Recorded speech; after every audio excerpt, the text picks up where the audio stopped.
मैं हूं आबिद हुसैन शेख, आपका खैर मकदम है 4 टीवी न्यूज कर्नाटक एक्सप्रेस में। भयानक रोड हादसा, एक ही परिवार के 4 लोगों की मौत। गणेश त्योहार के दिन ही दक्षिण कन्नड़ जिला पुत्तूर तालुका के काऊ के पास मंगलूर मेडकेरी नेशनल हाईवे पर यह दुर्घटना सुबह के 7:30 बजे घटी है। सुಳ್ಯ से मंगलुरु जा रहे आल्टो कार अचानक से पलटी होकर रास्ते के किनारे स्थित बावड़ी में जा गिरी, जिसके कारण कार में सवार 48 साल अशोक, इनकी पत्नी हेमलता, बड़ी बेटी वर्षा और छोटा बेटा यशस की मौके पर ही मौत हो गई है। पुत्तूर पुलिस मौके पर पहुंची है।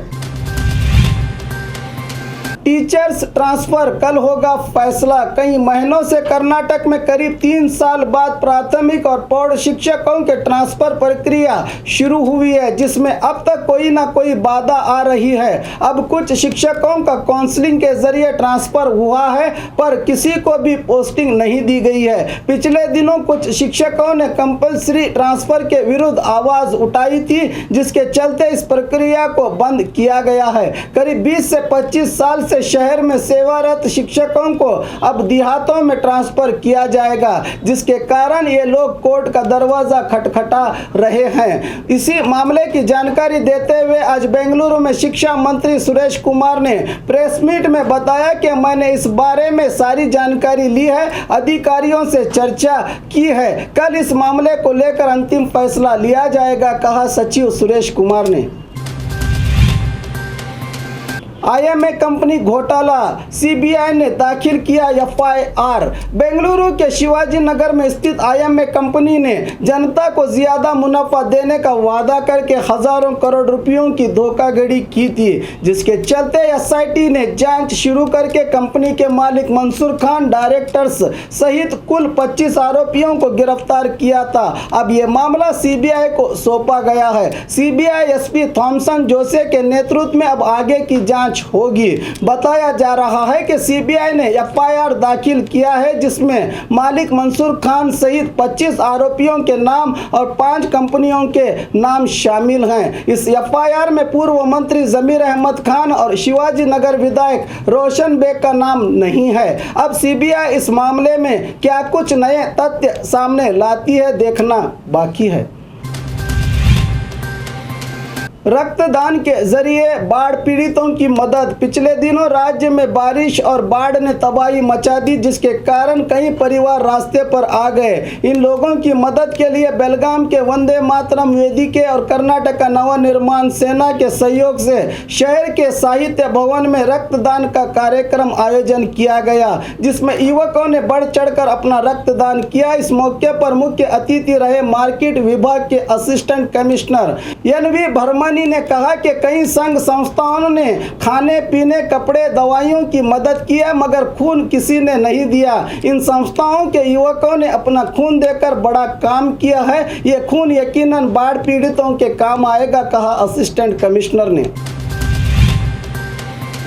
टाइगर का हमला, किसान की मौत। चामराजनगर जिला गुंडलुपेट तालुका के यलचट्टी ग्राम के करीब बंडीपुर जंगल में यलचट्टी ग्राम से अपने ग्राम चौड़हल्ली को बैलों सहित लौट रहे 55 साल शिव मादैया के अचानक सामने आया। बाघ पहले बैलों पर हमला कर दिया, बैल भाग गए तो शिव मादैया पर हमला कर दिया। पहले गर्दन का खून पिया, फिर पांव और पेट का गोश्त खाकर लाश को फेंक कर चला गया। बैल वापिस घर पहुंचे, पर जब किसान शिव मादैया घर नहीं पहुंचा तो परिवार वालों ने तलाश की तो लाश मिली। मौके पर पहुंचे फॉरेस्ट ऑफिसर शिव कुमार और सिब्बंदियों ने घटना का जायजा लिया। मृतक के परिवार वालों को 5 लाख रुपयों की परिहार दिया गया है। इस इलाके में ऐसी ही ये तीसरी घटना है। इससे पहले बसवा नायक और जवरैया बाघ का शिकार हुए हैं। सरकारी इंजीनियर पर ठेकेदार का हमला। बीजापुर जिला चड़चान तालुका के रेवत गांव में कैनाल की मरम्मत का काम चल रहा है, जिसका ठेका ठेकेदार लक्ष्मण राठौड़ को दिया गया है। मौके पर काम का जायजा लेने पहुंचे झड़की के इंजीनियर ND खाते ने जब काम के गुणवत्ता को लेकर आपत्ति जताई कि 20 mm की खड़ी के बदले 5 mm की खड़ी का इस्तेमाल क्यों कर रहे हो, अच्छा काम नहीं हुआ तो किसान मुझे पूछेंगे, कहा तो ठेकेदार ने इंजीनियर का शर्ट खींचकर जान से मारने की धमकी दी। हंगामे को देखते हुए जब आसपास के किसान मौके पर पहुंचे तो लक्ष्मण भाग गया। किसानों ने इंजीनियर को समझाया है कि वो पुलिस में शिकायत दर्ज ना करें, हम मिल बैठकर मामला सुलझा लेंगे। अब देखना है कि ये मामला कहां तक पहुंचता है। देश को ऐतिहासिक पल का इंतजार, इसरो के साइंसदानों का कमाल। पिछले दिनों चांद से जुड़ी जानकारी हासिल करने के लिए इसरो ने 980 करोड़ लागत की अपनी महत्वाकांक्षी योजना चंद्रयान 2 की शुरुआत की थी। रॉकेट छोड़ा था, अब यह रॉकेट चांद के बिल्कुल करीब पहुंचा है। 7 सितंबर को 1:15 पर यह रॉकेट चांद पर लैंड करेगा। इससे पहले यानी आज इस प्रक्रिया का बड़ा चरण कामयाबी से संपन्न हुआ। लैंडर विक्रम और रोवर प्रज्ञान मेन रॉकेट से अलग हुए हैं, इसके बगैर यह प्रयोग अधूरा था। अब 7 सितंबर का इंतजार है, जिस दिन ये रॉकेट चांद पर उतरेगा तो सारी कार्रवाई कामयाबी से खत्म हो जाएगी। इस ऐतिहासिक पल को लाइव देखने के लिए पीएम मोदी बेंगलुरु पहुंच रहे हैं। अमेरिका, चीना, रसिया के बाद चांद पर रॉकेट भेजने वाला भारत चौथा देश बन जाएगा। पुलिस अधिकारी पर हाथी का हमला। वायरलेस टावर के परीक्षण को पहुंचे पुलिस अधिकारी पर एक जंगली हाथी के हमले की घटना कोडगु जिला मड़केरी तालुका के कदगडाड़ू ग्राम में घटी है। 55 साल एएसआई चन्नकेशव के पांव में हाथी ने अपने दांत घुसा दिए और 2 कारों पर भी अपना गुस्सा निकाला। हाथी ने घायल एएसआई को मड़केरी के सरकारी अस्पताल में भर्ती किया गया है। बताया जा रहा है कि एएसआई खतरे से बाहर है।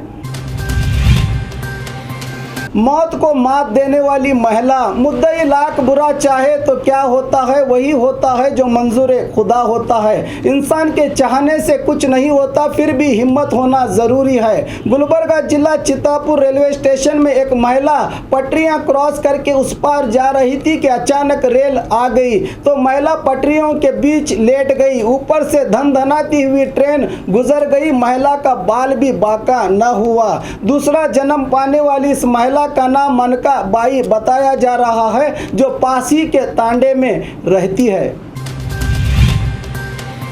एयरपोर्ट के लिए अपना घर देने वाले बेघर, कब अपना वादा निभाएगा प्रशासन। 2014 में एयरपोर्ट बनाने के लिए हुबली के जगदीश नगर में बसे करीब 190 परिवारों को यहां से खाली किया गया था। जिला अधिकारी राजेंद्र चोलन ने वादा किया था कि इनको घर बनाकर दिए जाएंगे। आश्रय योजना के तहत करीब 9 करोड़ की लागत से घर बनाकर 2 साल होने को आए, मगर अब तक इन परिवारों को घर नहीं दिए गए। धूप, बारिश, गर्मी, सर्दी सहते हुए ये घर अब बूढ़े दिखाई दे रहे हैं, मगर अब तक प्रशासन ने घरों को आवंटित नहीं किया।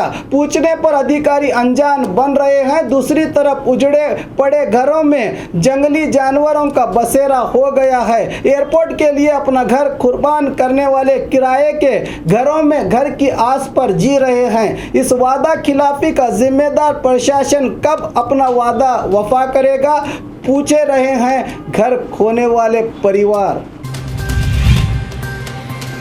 और खबरों के लिए देखते रहिए 4 टीवी न्यूज़ कर्नाटक एक्सप्रेस।